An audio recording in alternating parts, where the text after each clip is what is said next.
Vous avez saisi votre généalogie et votre arbre s'étoffe. Vous aimeriez le publier. Alors le publier pour créer un échange avec d'autres généalogistes ou pour montrer le résultat de vos recherches à vos proches. Vous pouvez déjà dans un premier temps publier votre généalogie sur Internet. Grâce à Géniatique, vous allez transférer automatiquement votre généalogie sur le site mesarbres.net. Ça va créer un site à votre nom avec les données que vous avez saisies. Les autres généalogistes pourront vous contacter s'ils trouvent des points communs. Et vous pourrez aussi rechercher dans les généalogies en ligne. Allons dans Fichier, Export, exporter ma généalogie vers mesarbres.net. Nous allons nous déconnecter puisque là nous avons déjà un compte. Si vous n'avez pas de compte, vous cliquez simplement sur Créer un nouveau compte et vous saisissez votre adresse email et un mot de passe. Là, on a déjà un compte où on saisit son mail, son mot de passe et on va se connecter.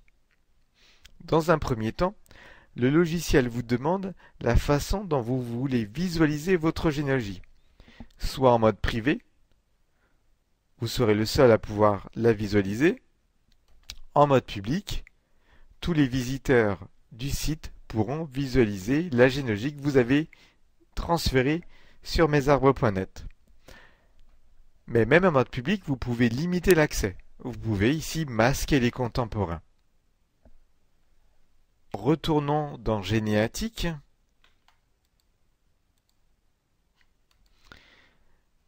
Ici, vous avez la possibilité d'exporter votre généalogie grâce à la synchronisation.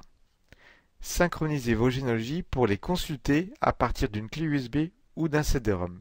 Sur une clé USB, vous pourrez même saisir vos données si vous allez chez un cousin. Vous rentrerez chez vous et vous remettrez de la clé vers l'ordinateur. Donc je vais cliquer ici sur Synchroniser. Le logiciel m'indique ensuite ce que je souhaite faire, sur une clé ou un disque dur externe, ou un CD-ROM ou un DVD. Je vais cliquer sur Clé USB. Le logiciel me demande avant de sélectionner ma clé. Là, il a déjà trouvé. Il me demande ce que je souhaite faire. Transférer les généalogies de mon ordinateur vers mon support amovible ou le contraire de la clé vers l'ordinateur. Si vous avez saisi chez un cousin, eh bien vous choisirez de la clé vers l'ordinateur. Je clique ici de l'ordinateur vers la clé et je sélectionne les fichiers que je souhaite transférer.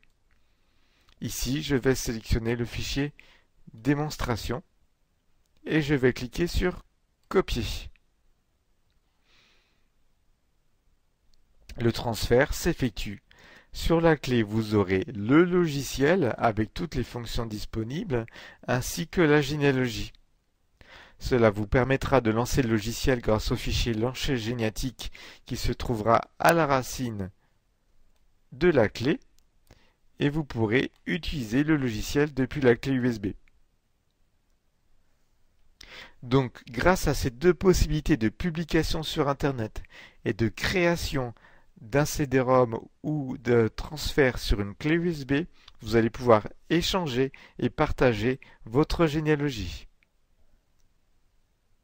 Cliquons sur Continuer. Là, le logiciel me demande ce que je souhaite faire. Soit je crée une nouvelle généalogie, ou je sélectionne une généalogie existante, puisque je l'ai déjà, par exemple, déjà transférée. Eh bien, je vais cliquer ici sur la généalogie déjà existante, et je vais l'envoyer. Et bien là, il faut patiemment attendre le transfert des données. Ici, l'export vers mes arbres est terminé, je clique sur OK. Et là, j'attends que le site internet apparaisse. Voilà. J'ai ici la généalogie démonstration qui est sur le site avec la liste des patronymes, le nombre d'individus et je peux ici cliquer sur arbre fiche pour voir les données. Alors vous voyez effectivement, ici je vois toutes les données contemporaines puisque je suis connecté au site. Si je me déconnecte, je clique sur des cieux où je fais ici arbre et fiche, et bien vous voyez ici que il y a la mention contemporain qui apparaît et qui cache les données récentes. Les données supérieures, ici à 1900, apparaissent à l'écran. Ça, c'est pour publier votre généalogie sur Internet, mais nous allons voir que vous pouvez aussi créer un CD-ROM ou transférer le logiciel et votre généalogie sur une clé USB.